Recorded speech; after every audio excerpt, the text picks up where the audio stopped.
بسم الله الرحمن الرحيم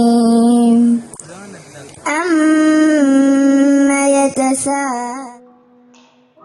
عن النبأ العظيم الذي هم فيه مختلفون كلا سيعلمون ثم كلا سيعلمون بسم الله